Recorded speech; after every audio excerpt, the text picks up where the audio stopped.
तृतीय वर्ष के विद्यार्थियों, अब तक हम हिंदी साहित्य के आधुनिक काल में भारतेंदु युग, द्विवेदी युग, छायावादी युग, प्रयोगवादी युग, प्रगतिवादी युग, नई कविता के विषय में समस्त जानकारी प्राप्त कर चुके हैं।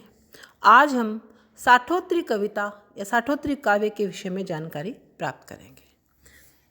1960 के बाद नई कविता कविता के भिन्न रूप में जो कविता अस्तित्व में आई उसे साठोत्तरी कविता कहा गया। इस कविता में पाकिस्तान के कच्छ पर आक्रमण, कच्छ न्यायाधिकरण के पक्षपातपूर्ण निर्णय, ताशकंद घोषणा के तथ्यों का असर मुखरित है। इन परिवर्तनों ने बुद्धिजीवियों को भी सोचने के लिए मजबूर कर दिया। विज्ञान की भयावह स्थिति, मानवीय सत्ता का विघटन, महंगाई, बेकारी, पूंजीवादी व्यवस्था के दुष्परिणाम, आधुनिकता के अभिशाप आदि ने भी कविता को करवट बदलने का आधार प्रदान किया। साठोत्तरी कविता का विषय समकालीन संसार हो गया।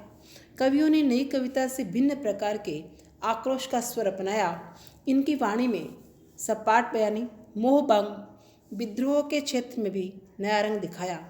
इन कविताओं में संवेदनाएं भी है और विचार भी। यथार्थ स्थिति जन्य दबाव की अभिव्यक्ति, उपयुक्त परिस्थितियों का नए कवि अपने ऊपर ऐसा भारी दबाव महसूस कर रहे थे कि जिसे व्यक्त करना उनकी मजबूरी बन गया। इस जहर को वह उगल देने को आतुर हो उठे। यह वह कविता नहीं है, यह केवल खून से सनी चमड़ी उतार लेने की तरह है। यह केवल रस नहीं, जहर है, जहर। साठोत्तरी कविता की प्रवृत्तियाँ इस प्रकार से हैं। मोहभंग। साठोत्तरी कविता में जो मोहभंग की स्थिति है वह उसे पूर्ववर्ती कवियों से अलग पहचान प्रदान करती है। राजनीतिक अव्यवस्था, मूल्य वृद्धि, नेताओं के झूठे थोथे आश्वासन, बेरोजगारी, महंगाई, ताशकंद घोषणा और चीन तथा पाकिस्तान के आक्रमण, भ्रष्टाचार, सरकार की निष्क्रियता आदि ऐसी बातें थी जिन्होंने युवा कवियों का मोहभंग कर दिया। उदाहरण एक, मैंने इंतजार किया, अब कोई बच्चा भूखा रहकर स्कूल नहीं जाएगा, अब कोई छत बरसात में नहीं टपकेगी। विद्रोह और आक्रोश। वे अब और धोखा खाने की स्थिति में नहीं रहना चाहते थे। यूँ तो युवा वर्ग कभी भी अत्याचार, अनाचार, शोषण, धोखा बर्दाश्त नहीं करता, पर नए युवा कवियों ने उस स्थिति को आक्रोश के स्वर में अस्वीकार कर दिया। अपने आसपास की स्थिति ने उनमें नफरत भर दी। वे खामोश न रह सके। मैं देखता रहा, हर तरफ ऊबती संशय था, नफरत थी, मगर हर आदमी अपनी ज़रूरतों के आगे असहाय था। अगला बिंदु है राजनीति का यथार्थ। साठोत्तरी कविता में राजनीति का यथार्थ है। इन कवियों की कविताओं में न तो किसी राजनीतिक सिद्धांत का बयान है और न दलगत राजनीति का प्रचार है। इन कविताओं ने राजनीति को सरेआम नंगा अवश्य कर दिया है, किंतु ये कविताएं राजनीति के लकवे से सर्वथा मुक्त है। एक उदाहरण है, लोकतंत्र को जूते की तरह लाठी में लटकाए आगे जा रहे हैं, सभी सीना फुलाए। व्यंग्य बोध। नई कविता का व्यंग्य यहाँ आकर अधिक तीखा, अधिक निर्मम और अधिक प्रहारक हो गया। कवि व्यंग्य पर मन को राहत देने का प्रयत्न करता है। संसद एक मंदिर है जहाँ किसी को द्रोही नहीं कहा जा सकता। दूध पिए मुख पीछे आ बैठे। नई संवेदनाएं। साठोत्तरी कविता की संवेदनाएं नए प्रकार की है। साठोत्तरी कविता के कवियों के भीतर तनाव तो है ही, उन्हें बाहर सब ओर विसंगतियां नजर आती हैं। ऐसी स्थिति में उनके भीतर आह्लाद का भाव कैसे आए? उन्हें परंपरागत जीवन मूल्य अस्वीकार लगते हैं। उन्हें किसी में सौंदर्य नजर नहीं आता। सौंदर्य कहीं तो उन्हें मन के भीतर घुटन आदि के कारण आकृष्ट नहीं करता। उदाहरण है, कितना अच्छा था छायावादी, एक दुख लेकर एक ज्ञान देता था। कितना समझदार था प्रकृतिवादी, हर दुख का कारण पहचान लेता था। सपाट बयानी। साठोत्तरी कविता में सपाट बयानी अधिक है। इनके मन में कोई कुंठा नहीं, निराशा का कोई कारण नहीं। ये कवि सपाट कथन कहते हैं। डायलॉग बोलते हैं और भाषा के सार पर चालू भाषा का प्रयोग करते हैं। तनाव, विसंगति और निर्मम वास्तविकताएं।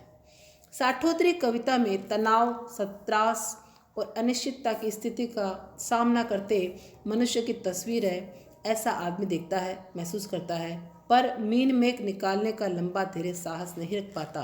वह टूट सा जाता है, वह मूल्य नहीं तलाशता। मैं बिल्ली की शक्ल में छिपा हुआ चूहा हूँ, औरों को रोता हुआ, अपनों से डरा हुआ बैठा हूँ। अभिव्यंजना शिल्प। साठोत्तरी कविता का शिल्प भी अकृत्रिम, सपाट बयानी, ब्लॉक कथन प्रणालियों से भरपूर है। उसकी भाषा चालू भाषा है।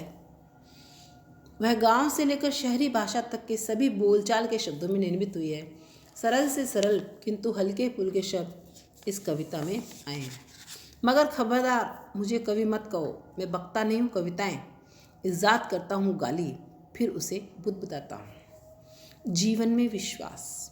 साठोत्तरी कविता जीवन को नगण्य, दीनहीन और एकाकी नहीं मानती।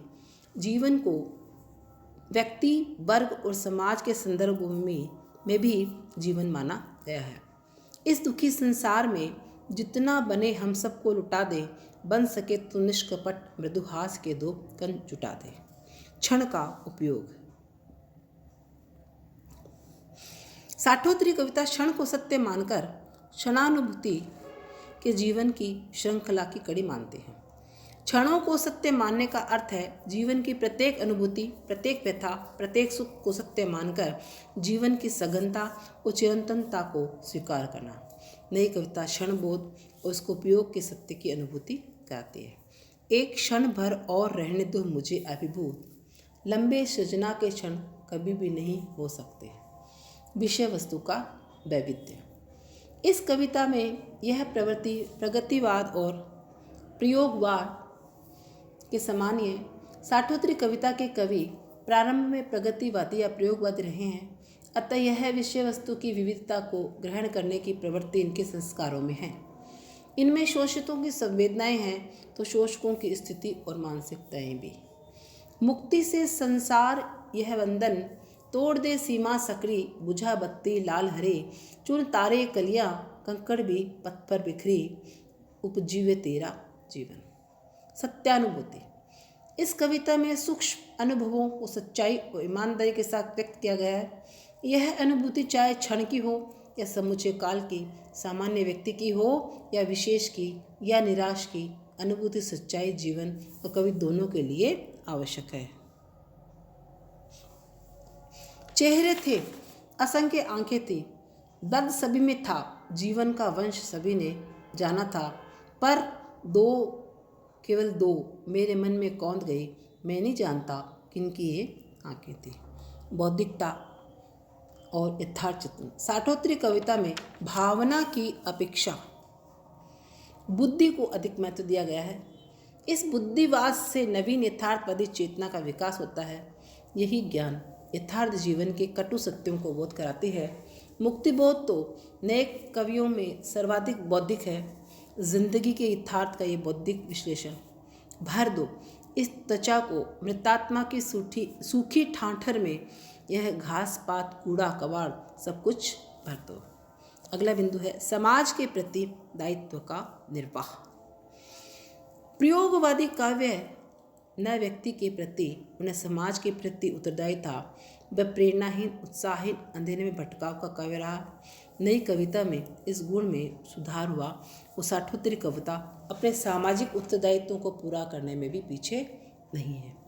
माटी को हक दो, यह बीजे तरसे फूटे अखुआवे, इन मेड़ों से लेकर उन मेड़ों तक जाए। नूतन शब्द भंडार। राजनीति के अधिक निकट होने के कारण भाषा में राजनीतिक शब्दावली का अभूतपूर्व भंडार आ गया है। वन महोत्सव, मतदान, वायदे, जनमत, लोकनायक, विधायक सभाएं, नारे इत्यादि। अभिव्यंजना रूढ़ी। साठोत्तरी कविता में उसके तथ्य और भंगिमाओं से एक रस्ता आ गई है। उनके शब्द, उनके वाक्य गठन, उनके कथन में अजीब साम्य है। अभिव्यंजना रूढ़ी का मुख्य कारण यह है कि कवि का आक्रोश व्यक्तिक से सामूहिक हो गया है, उसकी चुनौती आज के समूचे जागरूक समाज की चुनौती बन गई है। साठोत्तरी पीढ़ी का कवि उस व्यक्ति को सामूहिक जिम्मेदारी को एक साथ ढो रहा है, ऐसी बात पूर्व तिन्नी कविता में नहीं मिलती है। इस प्रकार हम देखते हैं कि साठोत्तरी कविता